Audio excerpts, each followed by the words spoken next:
What's up, guys? It's KB. Make sure you subscribe to the Underground Sports Philadelphia YouTube channel. Click the bell icon down below so you don't miss a single video from us.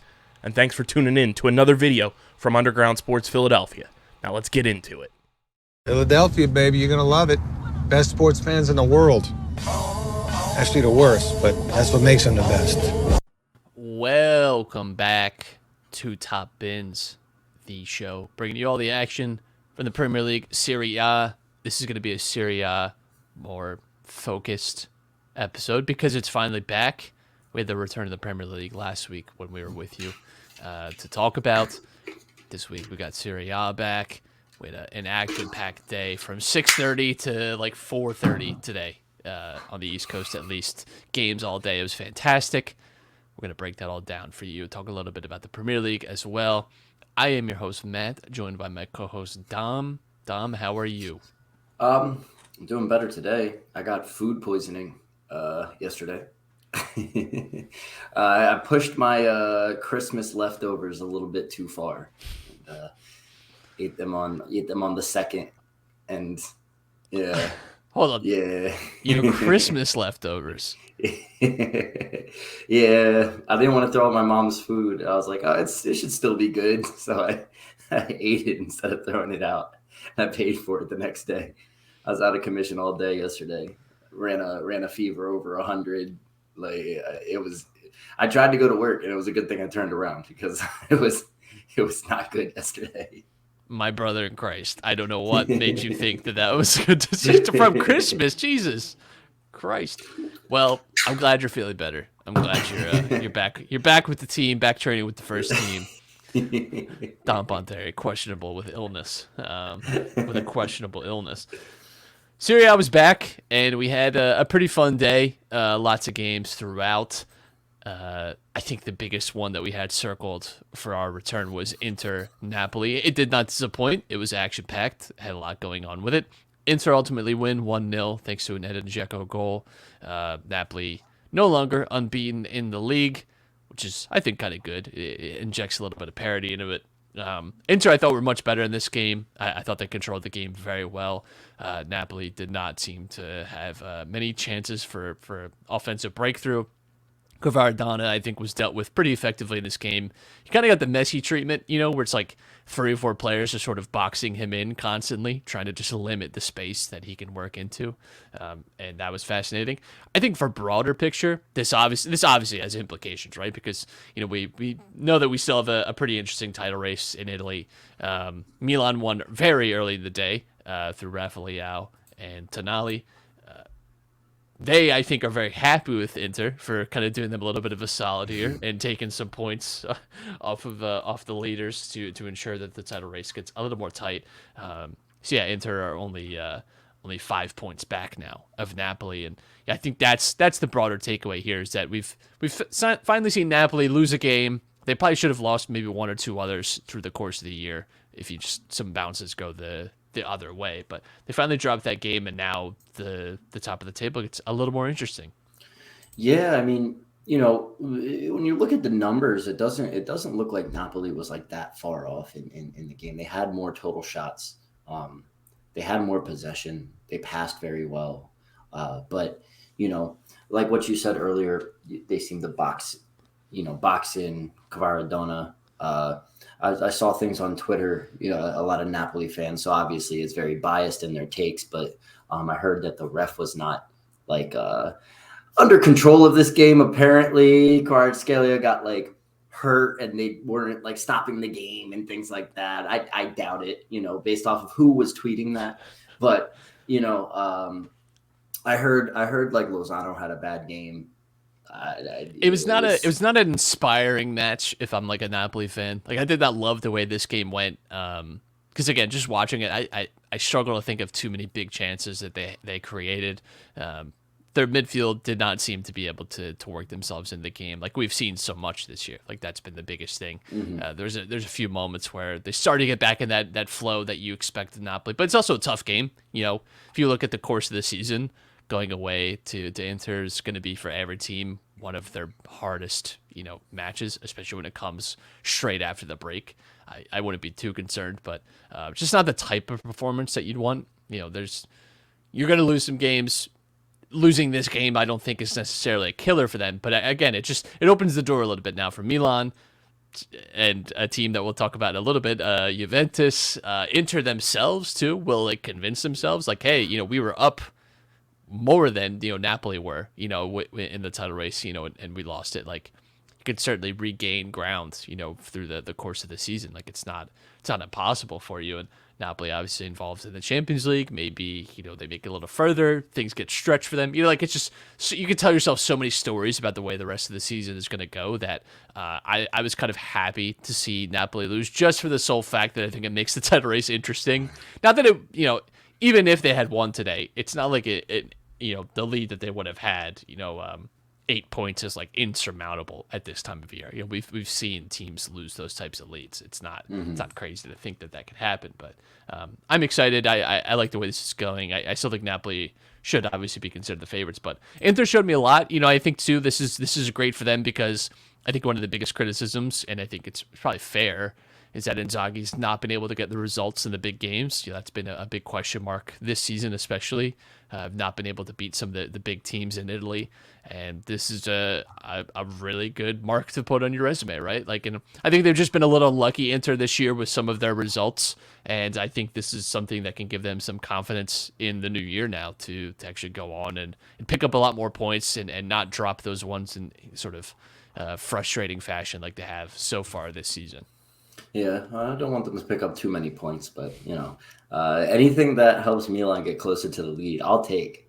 Inter was being friendly to their crosstown rivals, so to their roommates. Yeah, to their roommates. Crosstown isn't the actual accurate thing, to their. So the team that I sort of quietly mentioned, because I tell you, they're looking good. They're getting some injuries back. Juventus, a late winner against Cremonese today. I can't stand it, man. For how bad they've been. I can't stand it. For how much the discourse has surrounded how bad Juventus is. We kind of got lost in the World Cup shuffle. Their entire board and so many front office people resigned and disgraced because of a scandal now with some of their accounting numbers. They come back. This is a vintage Juventus display with just stout defending for most of it, and then just an absolute I'm gonna be honest, pretty lucky goal to win it. A 1-0 win is just right up Allegri's wheelhouse, and I can't help it. They're not going to be involved in the title race, but it's just I think it's very funny to me that we came into the season talking so much about how you could tell me 1 through 5, 1 through 6 in Italy in any order, and it's who knows. And it felt like a really good opportunity for some of these teams, your Roma, your Lazio, even Atalanta, Fiorentina, whoever, to make a claim to one of those top 4 spots in Italy. You get into the Champions League, what an opportunity.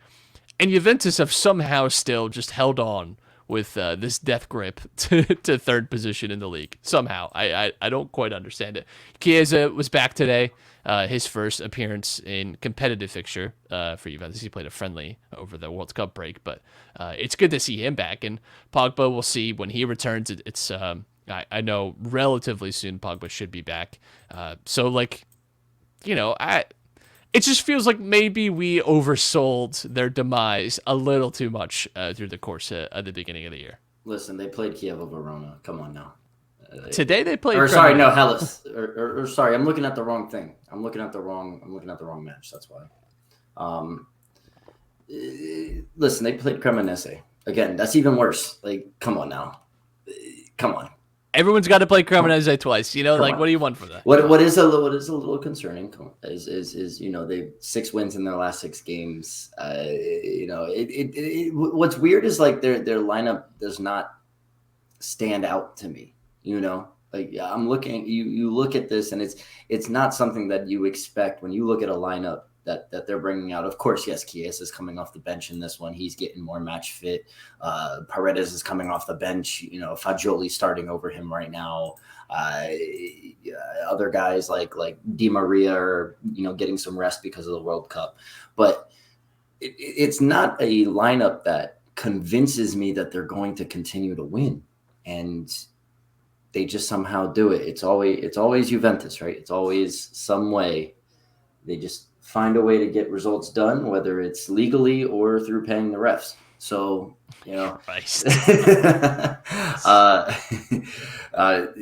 I really did think that all of these off-field distractions and the whole front office kind of just, jumping ship was going to be a bigger distraction, but I guess it's not. I think, too, what's interesting is I think quietly as well, they've introduced some young players into this season that I think by the end of the year we'll be talking a lot more favorably. Sule, Fagioli, Moretti today, all starting and playing pretty well. I just think that maybe hasn't been discussed enough because I think, too, typically Allegri's not been a manager we associate with giving opportunities to young players. I think of him much more as like a pragmatist and a realist. And those guys typically are not ones that are giving the shots to the younger guys. They can, of course, if they're a special talent, but for the most part, the kind of faith that he's shown, because it's not the first time either that we've seen these names on the team sheet, whether starting or coming in big moments. Like these guys have been trusted at times too to change the courses of games so far this season. So he's shown some faith in the younger players too, which I think is fascinating and is an interesting thread for the rest of the year and kind of how this team develops, because there's still got a room to grow here. And again, once Pago comes back, once you expect Chiesa to be back fully fit, Rabio, Paredes, coming back from World Cup duties. Like, I don't know. Like, I think this team they've obviously had some disappointing moments this year, like especially flaming out of the Champions League group. But I think still, like, within Serie A, this is a team you have to take very seriously when we talk about like top four ambition. Again, I don't know that the title is there for them. I don't know that they have like the goal scoring, especially to do that, but it's not a team that I think, for all their flaws, they're a lot more consistent than so many of the other top teams in Serie A are.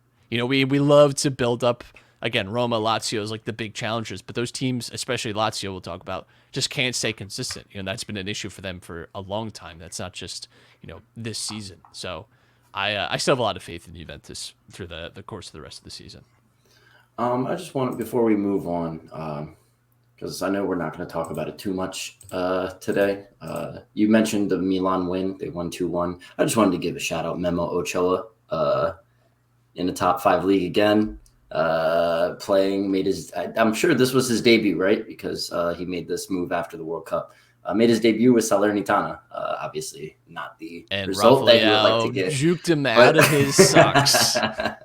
Obviously not the start he wants for his Serie A career, but nice to see him playing in a top league.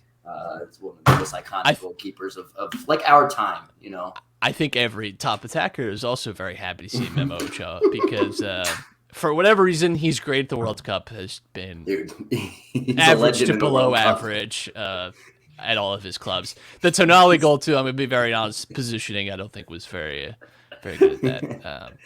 He's an absolute legend in the World Cup, but after that, it's just...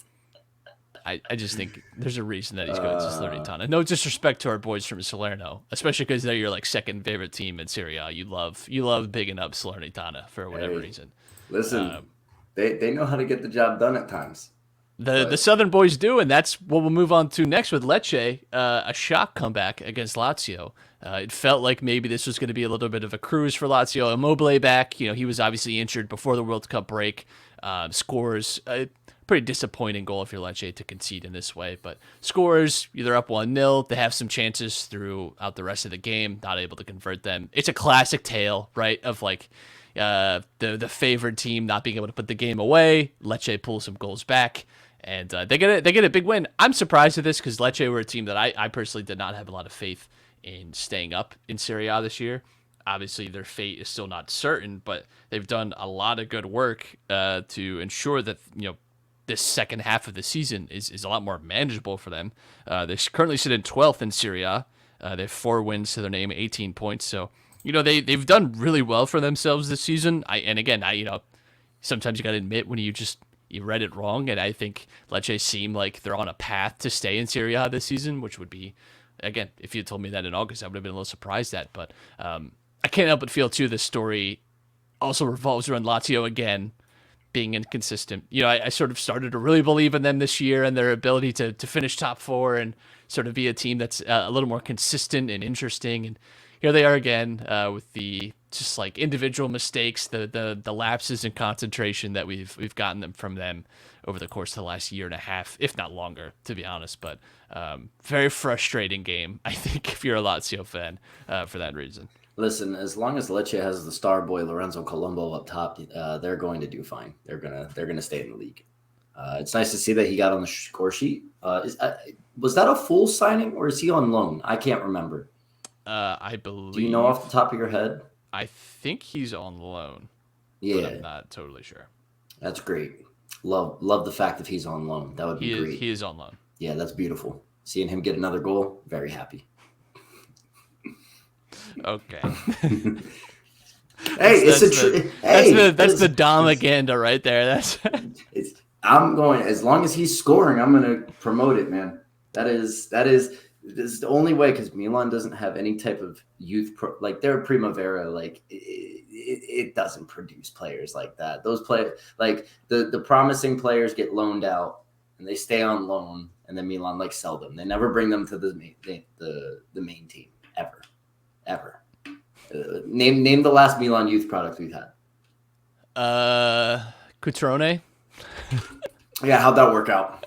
You were sold on him for the longest time. I don't know. You tell me. I think a lot of people were sold on him, but with the way that he was playing, and then they gave him another season. No, he made that big league move.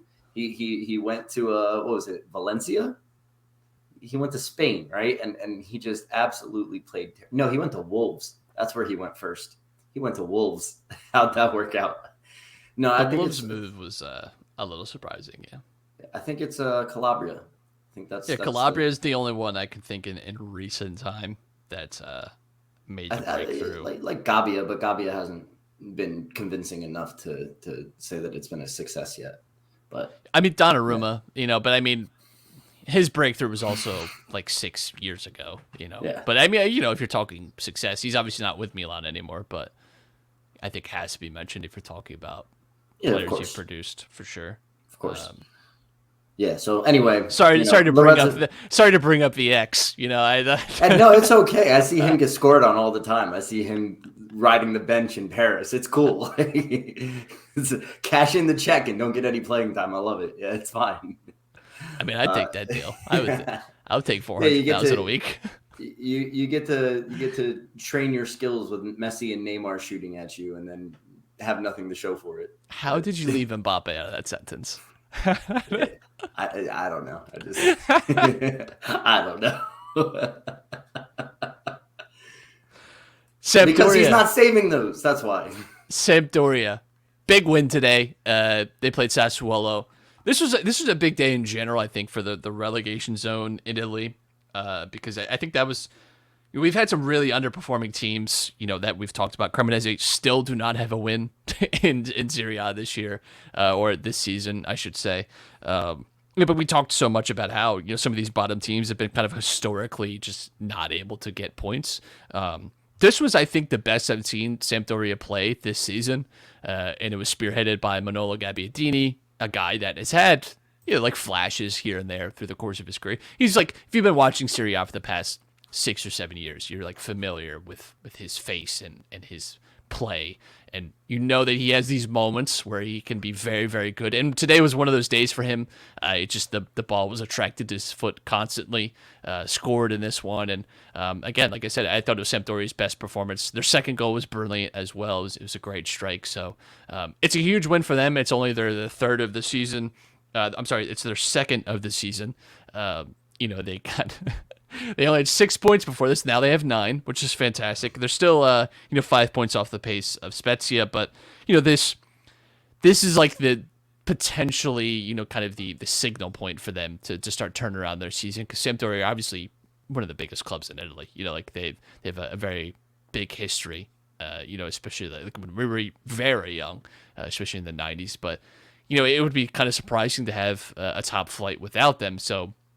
for me, it'd be nice to see them, push a campaign to stay up. And they certainly have talent. It's not like this team is, devoid of players, that are capable of making a difference. Sassuolo, it should be said, too, are missing some players through injury. That's been an issue for them for a lot of the season. No Maxime Lopez in this game, and they've obviously lost a lot of players from last season's campaign.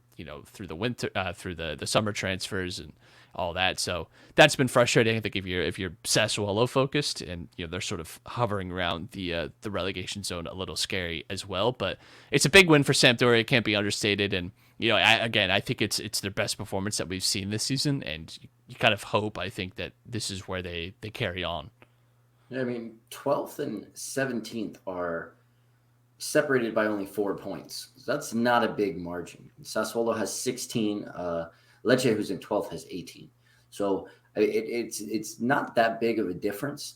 And every single game matters for all of these clubs, because any of them could end up finding themselves in the relegation zone. And if this win for Sampdoria spearheads, a run of good form for them. They get a couple draws, they get a win here and there. Next thing you know, they're out of there. And, another team like Monza, Sassuolo, or Spezia could be down there. A run of bad form for Bologna, Lecce, or Empoli, and they could be down there, right? Like, so it's really, really interesting at the bottom half of the table with all of these teams, because all of their forms have been so inconsistent, where a team like Sampdoria, and I'm not sold on Verona or Cremonese. I mean, Cremonese is above Verona and they don't have a win. Like, it's sad for both of those teams. At least this win for Sampdoria gives them a little bit more confidence that they can maybe, grind out a few more wins in the next few weeks and get themselves out of that relegation zone.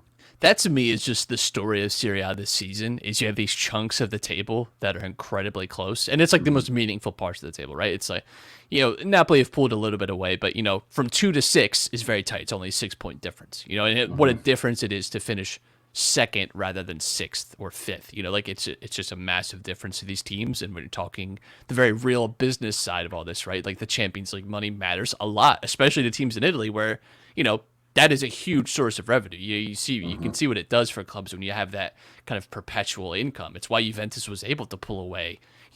One of the reasons, I should say, they were able to pull away from so many teams in Italy in the past decade, right? It's because they were continually in the top, Champions League places. They were going deeper into the competition too than many other Italian teams. The only other Italian teams I can think of that had real forays, at least to like the quarterfinals of the Champions League in the last decade plus, was Napoli. In those Cavani years, were at least making the quarters with some kind of regularity, at least making the knockout stages. But Milan had a few years where they did, but largely speaking, Juventus were the only Italian club with any consistency getting to those later stages.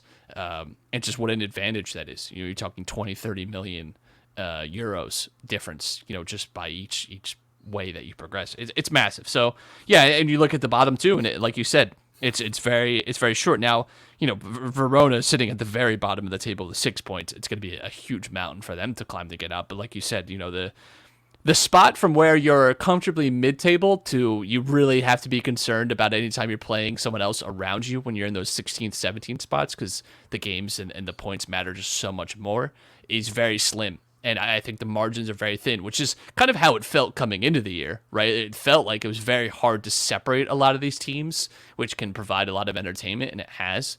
So I like that that's rang true at least this year. It's been very hard to really separate, into tiers, a lot of these teams. Mm-hmm. I mean, yeah, you're talking about a 6-point difference just from second to 6th, right? Yeah. That 6-point difference goes from 10th to 17th. In SerieA right now. So that's kind of crazy. I mean, 6 points is not a lot. That's 2 weeks. In 2 weeks, the direction could feel so different. Yeah. It's a lot of massive. opinions on a lot of teams could be changed. It's so crazy. I mean, even in the top, that's what makes for an exciting, second half of the season, especially now that Napoli lost. Can I ask you, does it seem like it's going to be another Napoli year of we're so good in the first half, and the turn of the new year we come back from the break and here we go, we're going to fall down the table again? It's hard to say. and I don't want to cop out the answer. I just think it's a very hard game to judge anyone on when you're going away to Inter. I did not think they were terrible today, and it didn't feel quite the way that it has felt in years past. I will say the thing that benefits them is that outside of Milan, no one has been consistent enough this year to really make me feel like Milan is going to chase Napoli all the way, no matter what. I'm very confident that those two will be in discussion. It's whether or not Inter can get consistency over the course of the season, and we'll see what Juventus does too, because I say Inter, but Juventus are ahead of Inter on the table, But to me, Inter feel like the better, more rounded team, with just the better talent overall. Maybe not better coach, but I would give the advantage to Inter in that situation. I think Napoli have the benefit of that it's really only Milan chasing them. They already have a positive result against them, once this year, and I think can probably feel confident that they should be able to do that again. But yeah, I mean, it is an issue worth discussing, at least. Like that Napoli have had these issues in years past with getting the results, and the season is obviously going to stretch into June this year too. Like it feels like the halfway point, and it really isn't even. It really technically isn't even the halfway point. Like we still have a whole, other, half of the matches to be played, plus a few extra that still haven't been played. So Napoli are going to be tested here, and there's just a long way to go.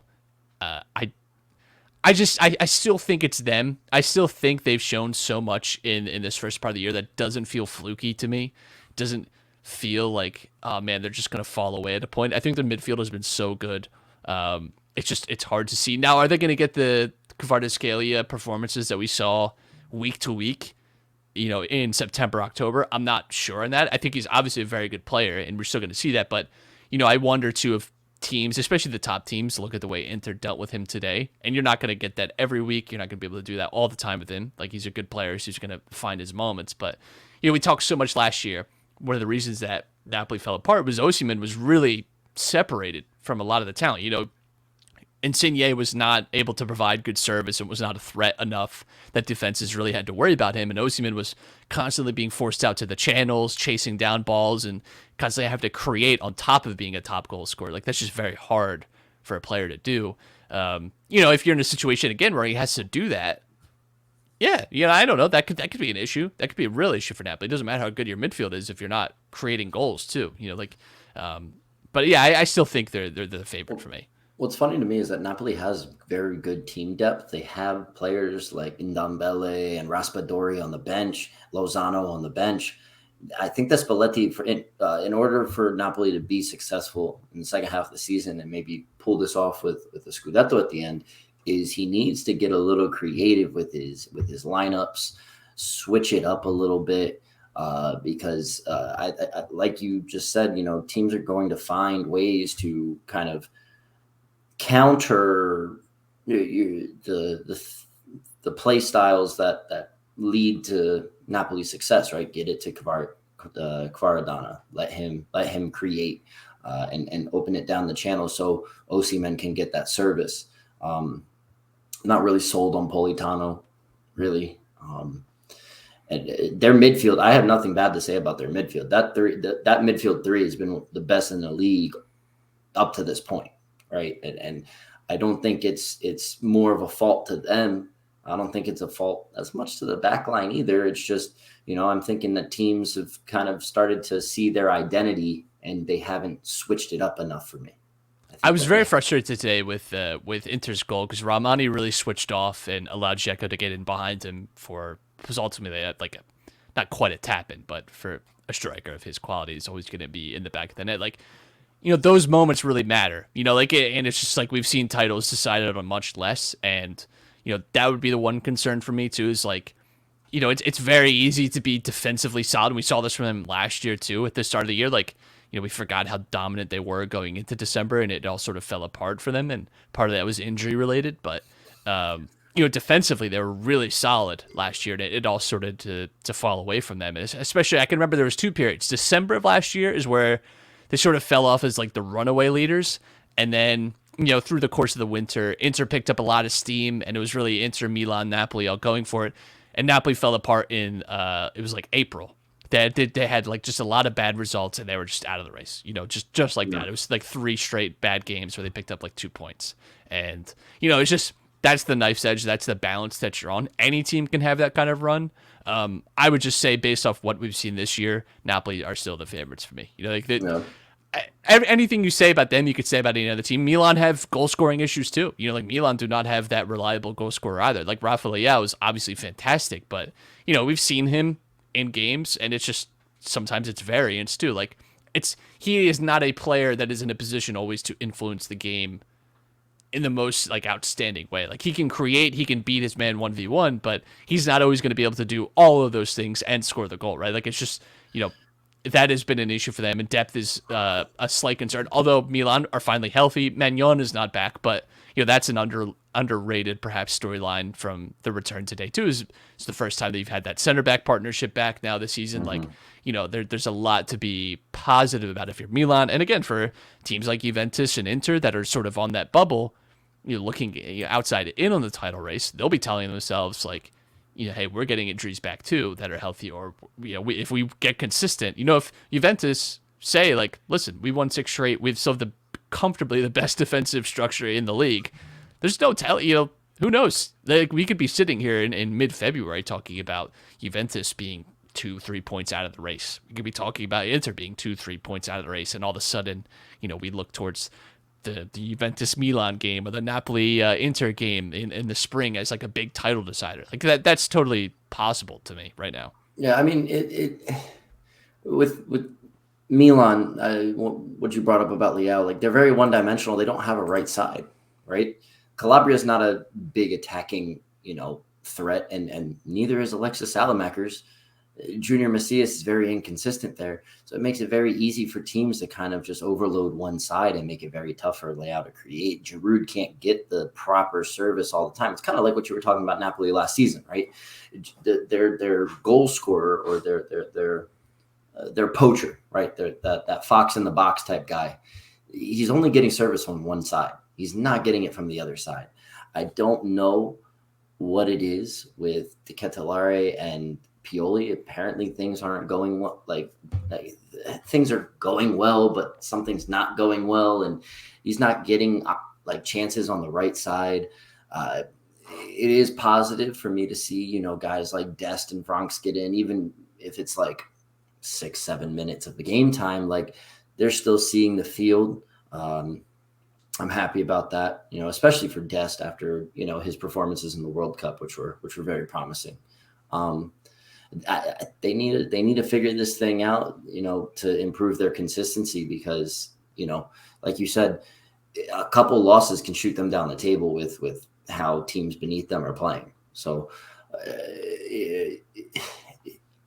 as a biased fan of Milan, I'd really like to see them, fix this, but I don't know if I'm completely confident. I did tweet out something today about somebody they should try to sign. I don't think it would ever happen. This is not going to happen. This was unbelievable from you.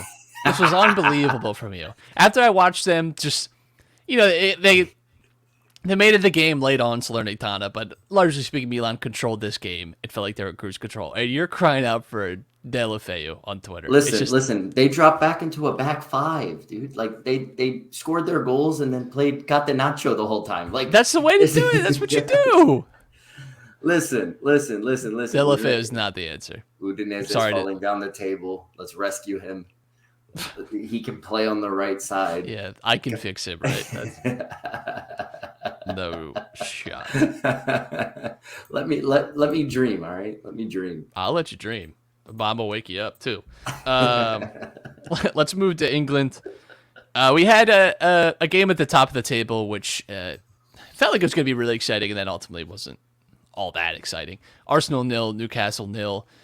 Newcastle have not conceded a goal in, I believe it is now 6 games in the Premier League. So they're doing it all with defensive structure there and just really limiting opponent chances. Arsenal fans walked away from this, I think, a little frustrated, and Arteta called this a scandalous result because of some of the lack of penalties given to Arsenal and some of the decisions that went against them, which was just frankly an insane thing to say. The penalty decisions in this game to me were very 50-50. They were the classic, like, if it's called on the field, I'm not sure it's overturned.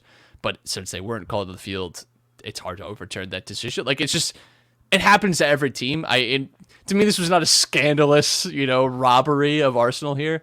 It did highlight, I think, a potential weakness in Arsenal, right? Like, they are not the deepest team.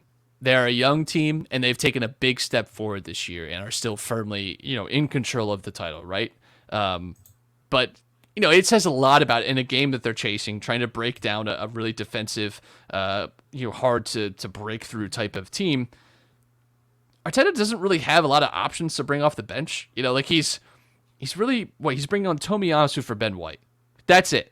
In a game that you're chasing, that it would be great to get these 3 points again against a team that's in the top 4 with you. That is, like we were talking about, Juventus and Inter sort of looking outside in on the title race. I don't know that Newcastle are obviously going to beat it, but when they're within, just 6 or 7 points of you, you have to at least consider the thought and how important it could be potentially to get a result like that, get those 3 points, and especially as you're looking at a team like Manchester City. And the kind of runs they can go on, a team like Manchester United, which, have done really well, after the break, and then even going into the World Cup where it sort of had an uptick in form. Like, it's an important game that you want to get all 3 points from, and I think when your best option, or the option that you choose at least, is Tomiyasu for Ben White, which is really not much of a change at all,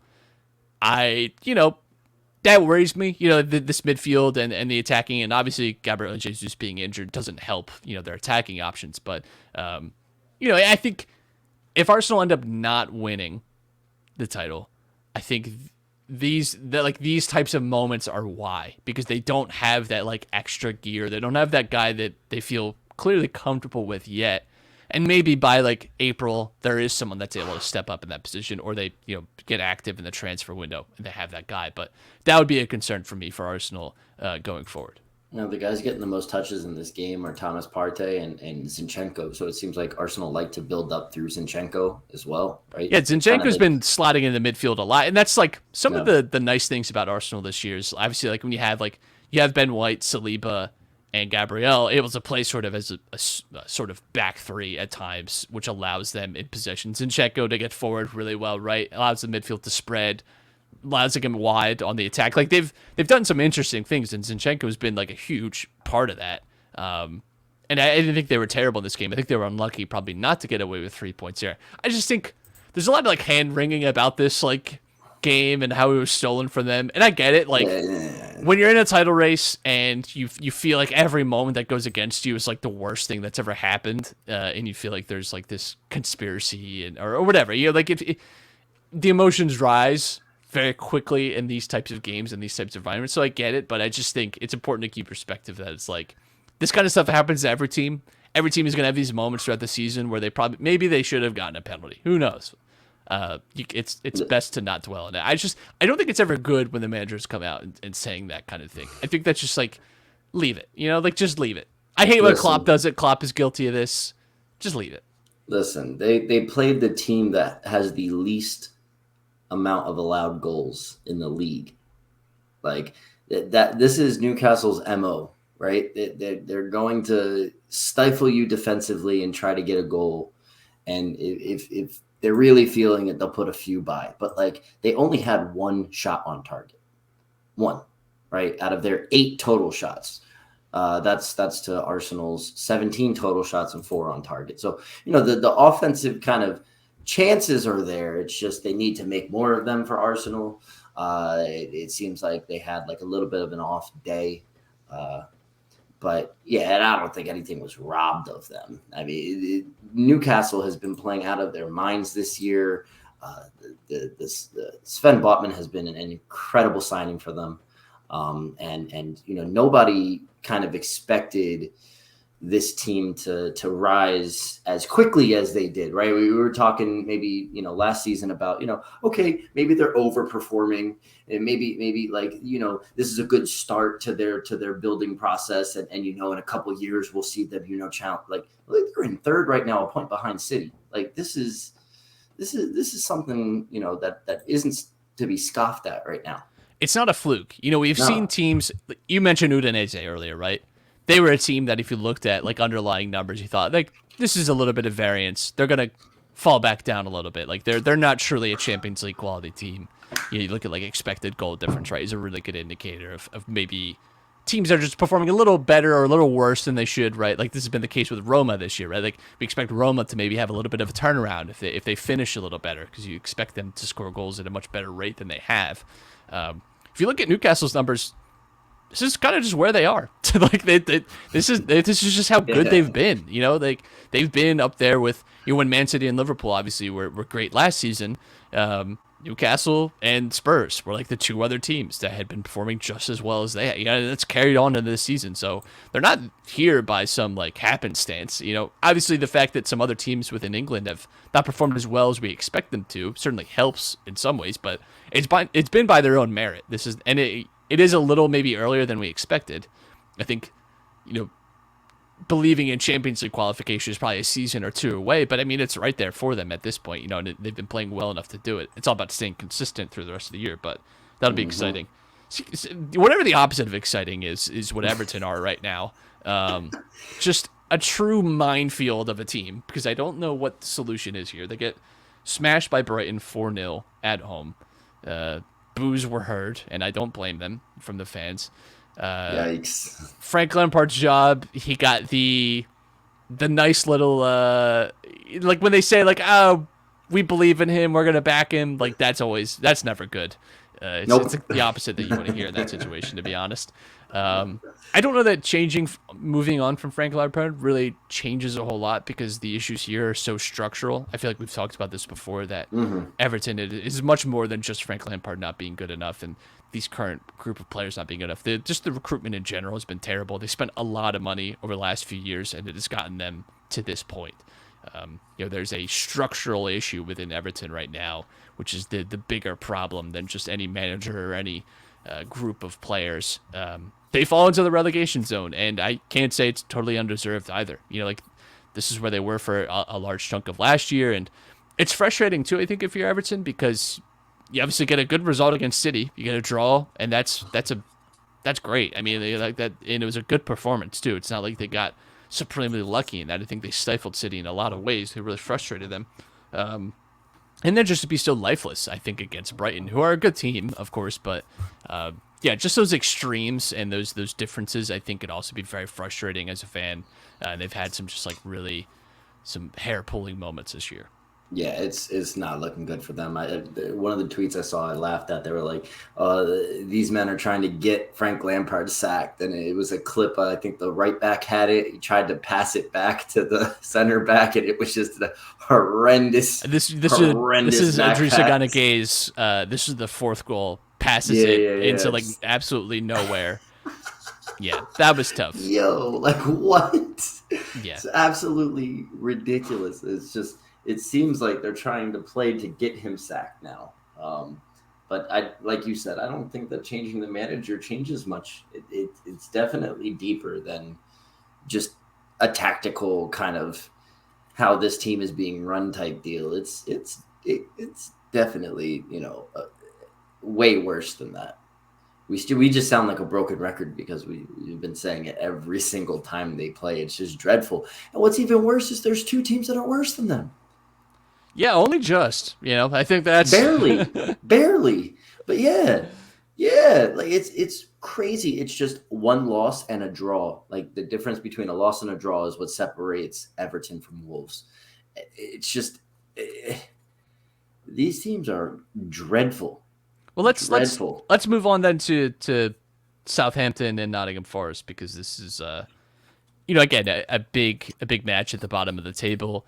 Nottingham Forest get a big win. Southampton, I mean, these games, we don't always talk about them in the moment, but these are the games that you reflect on in May and June now, when the season ends.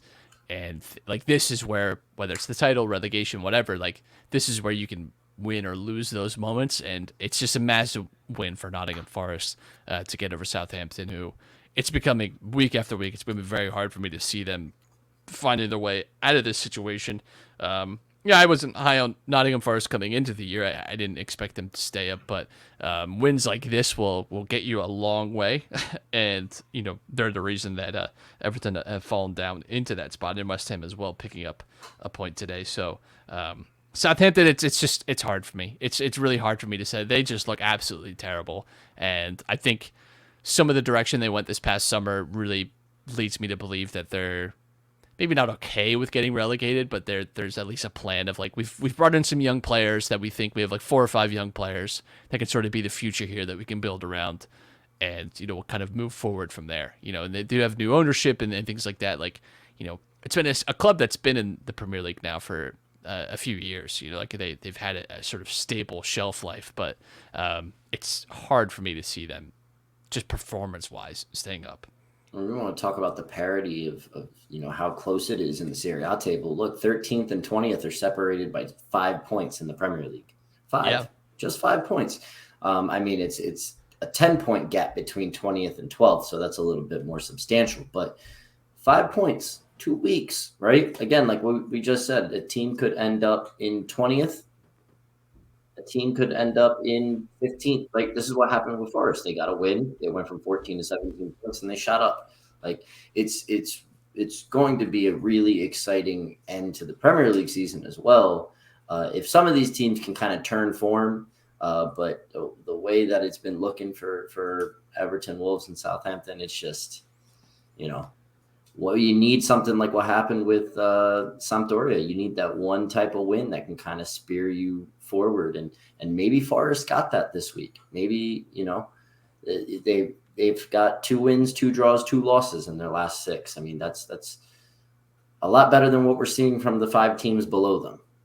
Yeah, a lot of the teams in those bottom spots got at least good results. Like Wolves drew with Aston Villa. They frustratingly gave up a late goal to Danny Ings. This is extra frustrating for me because it's peeking into my personal life. I had Danny Ings in my fantasy Premier League team, and I brought him in as like a sneaky little transfer after the World Cup. And I was like, man, I really think a new manager, he could do well. He blanks. I'm like, Watkins was playing so much better. He was getting like assists and goals. Like, well, let me transfer. I had the money to go from him to Watkins. It's like, that makes sense. Transferred him from Watkins. Watkins gets subbed today for Danny Ings. Danny Ings comes on and scores. I can't believe myself. Shout out to anybody who decided to triple captain Danny Ings this week. I don't know who did that, but yeah, West Ham get a draw with Leeds today. They sort of that Crips and Bloods meme, just sort of hold up the truce. Neither team really wanted to commit too much. West Ham just moved out of the relegation zone, which it's sort of like blown us by this year. I think that West Ham had been in the relegation zone for so much of it because we don't really associate them with being. I mean, this is a team that was in Europa League semifinal, was pushing for Champions League places at one point, at least last season. So good to see them, I guess, crawl out of the basement. But yeah, the relegation battle is going to be really exciting as we get on.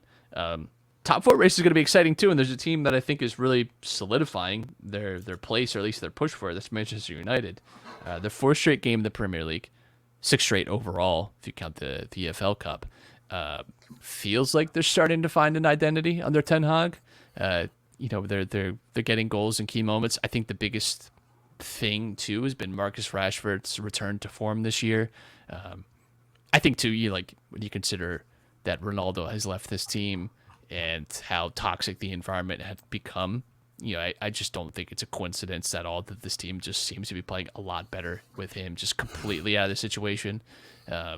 You can't discount what like a clean environment can do for a club and for a team. So Manchester United trending very much in the right direction, and they have a potential at least to get involved in a sneaky little title race. It's not realistic. They're 9 points behind, but you never know. At the very least, this team's aim was to get back in the Champions League. They still have this ownership sale lingering over them too, like the sort of Damocles to see who could potentially be worse than the Glazers to run this team.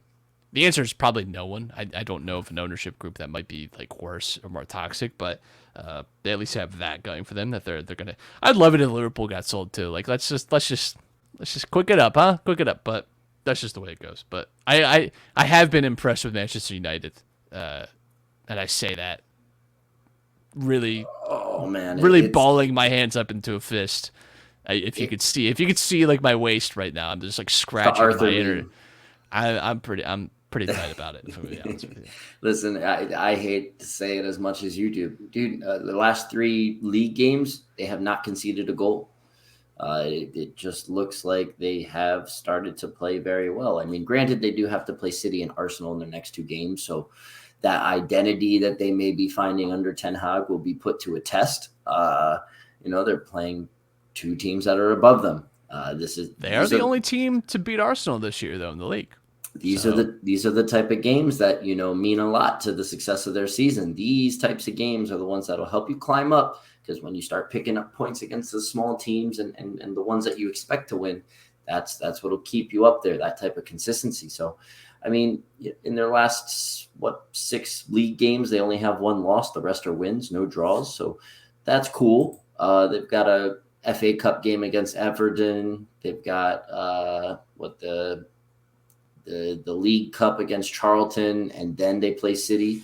So a little squad rotation going on probably for them, but definitely, within the next 2 weeks, we'll have a good idea of this identity that Ten Hag is bringing to the team. You buried the lead, too, because guess who they've got in February as well? A nice little Europa League tie against Barcelona. So, yeah, I wasn't even looking that far down the schedule. I was looking very close in time. Before you know it, we'll be in February talking about Champions League again, which I'm absolutely dreading. Not looking forward to getting just stomped again by Real Madrid. Just cruel, the cruelness of life. It's never ending. The pain just never stops. Listen, I'm just praying to the gods that my team can figure something out in the Champions League, man. You and I are in the same boat right now. You're fine. You got Spurs. They're terrible. Antonio Conte is like the worst Champions League manager I've ever seen in my life when you consider the difference between him and the domestic league. Milan have been awful against English sides for as long as I can remember. I mean, if you're Liverpool have been awful against Spanish sides for as long as I can remember. Listen, Chelsea is 10th, and we lost big time to them in both group games. And Tottenham at least has a European spot. One of those was a little harsh on Milan. This is a harsh red card. Listen. I'm just not sold yet. We spoke about weaknesses earlier. We'll save this for a show later on when we're previewing games, but. I just realized that game is on Valentine's Day. That's gonna be a tough one to swing. That's gonna be you got to talk to the woman, be like, Well, the game's in the afternoon. She doesn't. Yeah, but I'm talking the mood for yourself. Like, what kind of mental state are you gonna be? Oh, it'll help distract me from if they lose. I can at least get my mind away from it for a bit, and then the next day I'll be like, God damn it, but. Whatever sicko had the idea that because this is not the first there's someone out there that was like, let's just start putting these games on Valentine's Day. Let's really just mess with everyone. Is Valentine's Day like an international type thing, or is it more like a? I would imagine, at least in parts of Western Europe, it is. There's a lot of similarities in holidays we observe. I would imagine there's something close to Valentine's Day. I'd imagine England probably has Valentine's Day. Yeah, like consumer-based holidays type deal. Yeah, maybe. I don't know. Somebody let me know. Valentine's Day is not a public holiday in the UK, but it is celebrated throughout the country on February 14th each year by friends, lovers, and secret admirers. Oh, secret admirers. Yeah. Nice. The more you know. This is really funny. Usually British people celebrate Valentine's Day by giving each other gifts. No shit. Men tend to please their women by giving jewelry. Ah. Oh, okay. Nice. Cool. Nice. I'm not doing that. I've got a wedding to save for. I've already given the jewelry. Yeah, I was gonna say that gives you a pass for 5 to 6 years. That's not just a down payment on that is a down payment on jewelry gifts for like a little bit, like you're good. If you see something nice at Zales on sale, maybe. Yeah, well, listen, now it doesn't have to be, the multi-grand, the price tag. You see something, it's like $800. Okay, that's a little more affordable now, but it's like, what's up, babe? Let me put a PS5 on your neck real quick.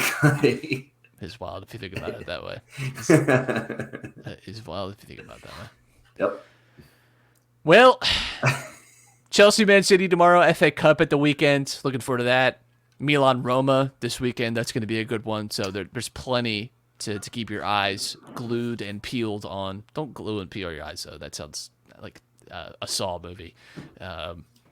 Dom, anything to say before we get out of here? Speaking of Roma, shout out to them for expanding their trophy cabinet a little bit. Christ. I was so hoping you are not going to get into this weird Roma obsession.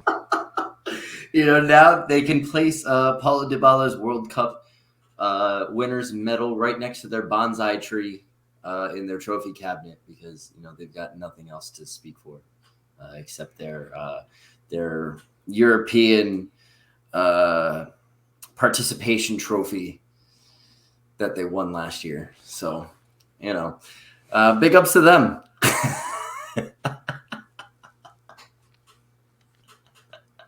Done. For anybody listening, just audio only, you're gonna have to go check out the YouTube video just to see Matt's reaction. It's a visual one. You're obsessed with this. I hate that team. I don't know why. I just hate them. I don't know either, Matt. I just have a burning hatred for them. I don't know what it is. I think it's nice. I think it's cool when players win like the World Cup and stuff and come back and there's like a celebration of them doing that. And I don't think it's nearly as weird as people are making it out to be. Listen, fair play to Paulo Dybala for what he did. That's cool, right? Yeah, but damn. I've seen some Twitter accounts celebrating that shit like it was like it was the Champions League trophy. Hey, listen, you didn't see Juventus do this with Di Maria. Maybe they didn't. I don't know, or maybe they just didn't publicize it. I don't know. I mean, Maybe. Messi was getting a guard of honor for practice today. Like I think it's I don't know. Yeah, I mean, like they recreated Alex McAllister holding the World Cup trophy at Brighton with confetti. Hold on, before we go, can we allowed to get a little crazy? Can we talk about one of the headlines that happened in the soccer world today? Ronaldo making his Al Nassr debut. He signed for Saudi he did not Arabian make club. his debut because he's not his debut, but practice debut because they filled up an entire stadium because he's live. Suspended for 2 more games for smashing that Everton fan's phone like 10 months ago. They finally punished him for that. Shout out to him, I guess. Can't wait to never hear about him again. That's so cool. Literally, I cannot wait to see his 85 rated card in FIFA next year. There it is. There's the Dom.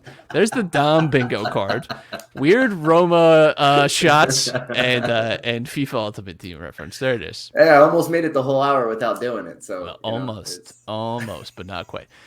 We'll be back next week for more Dom bingo and talking about all the games from the rest of this weekend. Until then, keep it safe. Enjoy your new year. And we'll talk to you then.